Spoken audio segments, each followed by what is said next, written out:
Hello, आज हम पढ़ने जा रहे हैं क्रिस्टल फील्ड थ्योरी।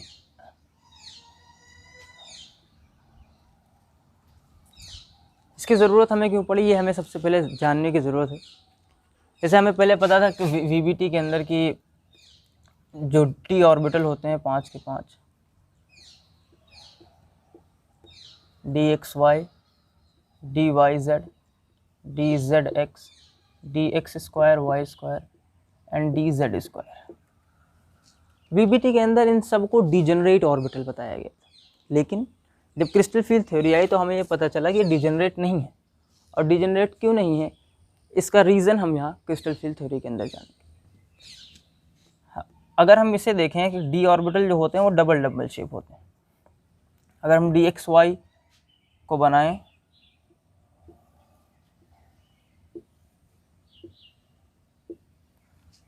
तो हम इसे देख पा रहे हैं कि ये प्लेन पे नहीं है, प्लेन पे है, एक्सिस पे नहीं है। तो D X Y, D Y Z, D Z X, यहाँ पर आप एक्सिस चेंज करते रहेंगे तो इन D X Y, D Y Z, D Z X को आप आ जाएंगे। और ये कैसे मिलेंगे आपको?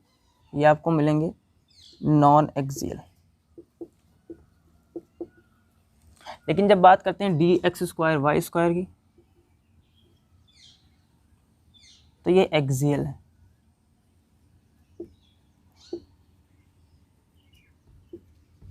हमारे पास दो तरीके के कॉम्प्लेक्सेस बनते हैं, एक बनता है ऑक्टाहेड्रल कॉम्प्लेक्स और एक बनता है टेट्राहेड्रल कॉम्प्लेक्स। हमें दोनों की ज्योमेट्री पता है। अब हम ये पता लगाएंगे कि इसकी जो डिजेनरेसी है वो कैसे चली जाती है डी ऑर्बिटल की। अगर हम ऑक्टाहेड्रल कॉम्प्लेक्स की बात करें तो हमें पता है कि स्क्वायर बाई पिरामिडल बनते हैं।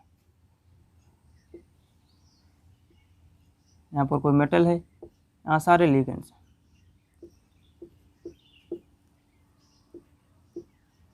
अगर हम किसी भी पर्टिकुलर चीज़ को यहाँ पे मान लेते हैं, ये है हमारा एक्स एक्सिस, अगर हम इसे एक्स एक्सिस मानते हैं तो अगर हम इसको लेंगे तो इनके बीच का जो एंगल है वो है 90 डिग्री। और अगर हम इसे वाई माने, अगर हम ये वाले लेते हैं फिर तो इनके भी बीच का एंगल जो है वो 90 डिग्री। जैसा कि हमें मालूम होता है इस एक्सिस से कि एक्स और वाई के बीच का जो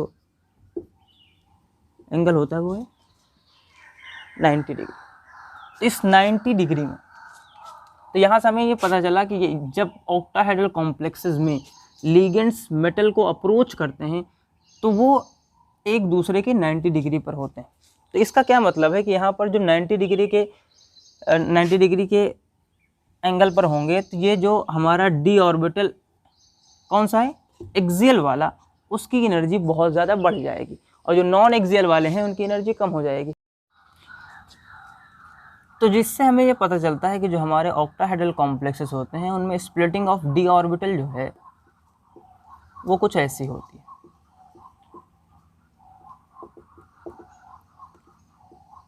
लिगेंड्स जब उसको एक्सियली अप्रोच करेंगे, तो जो एक्सियल वाले हमारे डी ऑर्बिटल हैं उनकी एनर्जी हाई हो जाएगी और जो नॉन एक्सियल वाले हैं उनकी एनर्जी इसके कंपैरिजन में कम होती है। और यही हमें ये बताता है। देखें,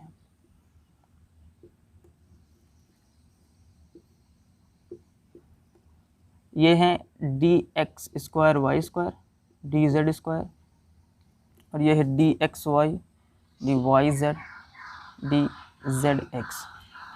इसे हम बोलते हैं T2G, ट्रिपली डिजेनरेटेड ऑर्बिटल। इसे बोलते हैं EG, इवनली डिजेनरेट ऑर्बिटल। इनके बीच का जो एनर्जी गैप है इसे बोलते हैं delta O, octahedral crystal field splitting energy. ठीक है। अगर हम बात करें टेट्राहेड्रल की तो टेट्राहेड्रल में हमें पता होता है इसका शेप टेट्राहेड्रल होता है। मेटल कुछ इस तरह है, लिगेंड्स कुछ इस तरह अप्रोच करते हैं।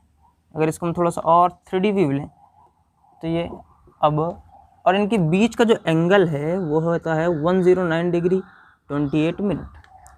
अगर हम किसी एक पर्टिकुलर को, मैं मानता हूँ इसको मैं अगर एक्स एक्सिस लेता हूँ और अगर मैं इसको चाहूँ कि वाई एक्सिस ले लूँ, कैसे ले पाऊँगा? नहीं, इनके बीच में एंगल कितना है? 109 डिग्री 28 मिनट, जो कि 90 से ज़्यादा है या 90 नहीं है। तो इसका मतलब ये है कि यहाँ पर जो टेट्राहेड्रल कॉम्प्लेक्सेस में हमारे लिगेंड जो अप्रोच करते हैं वो कहाँ अप्रोच करते हैं? नॉन एक्सियली करते हैं। तो इस वजह से जो हमारा टेट्राहेड्रल कॉम्प्लेक्स है इसमें इसकी एनर्जी, किसकी? नॉन एक्सियल की एनर्जी ज़्यादा हो जाती है और इनकी स्प्लिटिंग कुछ इस प्रकार होती है।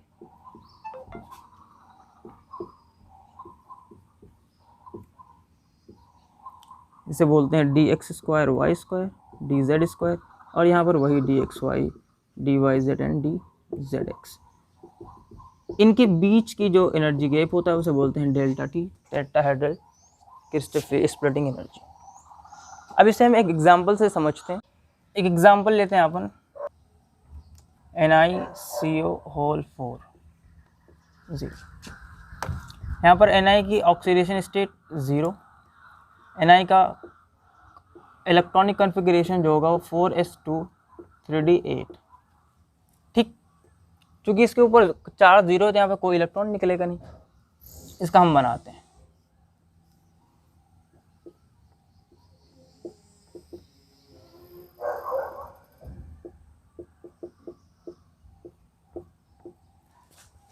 फोर एस टू, ठीक, इस तरह ये बन जाएगा। यहाँ पर 4p खाली होगा। CO एक काफ़ी सबसे ज़्यादा स्ट्रॉन्ग फील्ड लिगेंड है, कार्बोनिल। तो ये क्या करता है कि इन दोनों को पेयरिंग करा देता है। इन दोनों को जब पेयरिंग होगी तो यहाँ पर S और ये P, ये कैसे बन जाएगा? इसे देखो,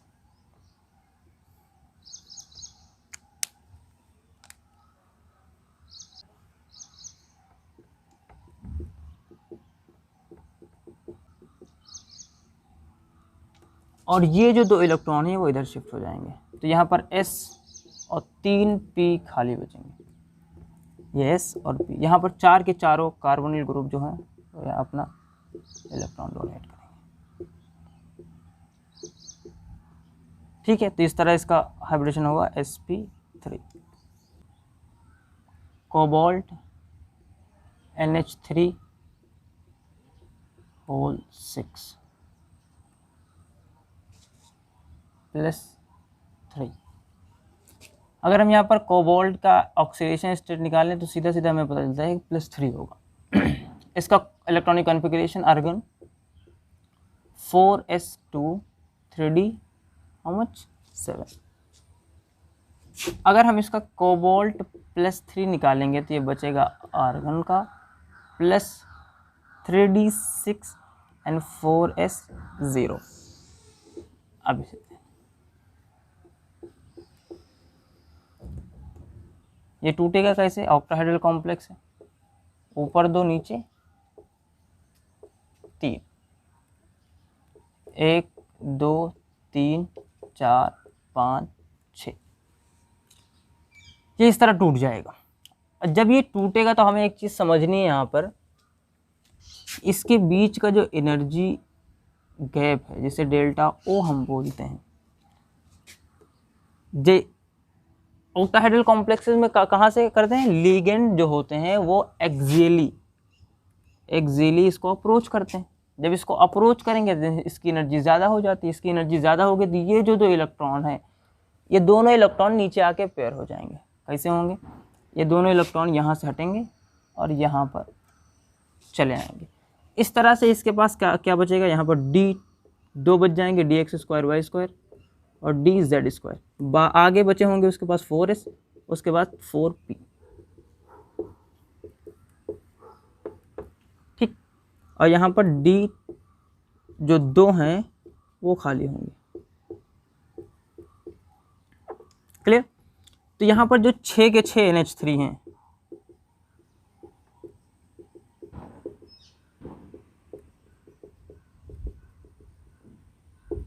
ये इसको इलेक्ट्रॉन,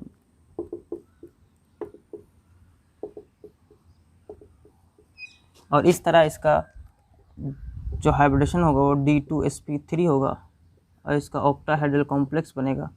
एक चीज़ और हमें पता चल रही है कि ये दोनों सब क्या हैं? पेयर्ड हैं। a low spin complex as well as inner orbital complex. इतनी जो चीज़ें हमें जो पता चल रही हैं सिर्फ CFT की वजह से पता चल रही हैं, बाकी जो चीज़ें हम पहले निकालते थे VBT में ये चीज़ें हमारे पास क्लियर नहीं थी. This is all.